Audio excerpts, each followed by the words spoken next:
එක කාලෙක වනාන්තරයක ගවයන් නිදහස ජීවත් වුණා. සෑම දිනකම ඔවුන් එක් ස්ථානයක එකට තනකොළ කනව දුටුවා. ඔවුන් සියල්ලෝම මිතුරන්. දිනක් දිවියෙක් ගවයන් එකට තනකොළ කනව දුටුවා. දිවියට ගවයන් මරා කණ්ඩ නිසා ඔවුන් අල්ලා ගැනීමට ගියා. ගවයින් දිවියා දුටු විට ඔවුන් සියල්ලෝම ඔහු සමග සටන් කළා. දිවියාට පරාජය වී පලා යන්න සිදු වුණා. දින කිහිපයක් ගත වූ පසුව ගවයින් අනුන්ගේ වැරදි සොයමින් කේලම් කියමින් ඔවුන් එකිනෙකා රණ්ඩු වී වෙන වෙනම තන කන්න පටන් ගත්තා.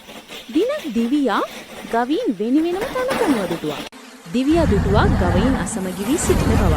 එයින් උපරිම ප්‍රයෝජනගත දිවියා දවසින් දවස දිවියා ගවයන් සියල්ලන්ම මරා දැමුවා. ඔන්න යාළුවනි අසමගිකමේ ඵල විපාක.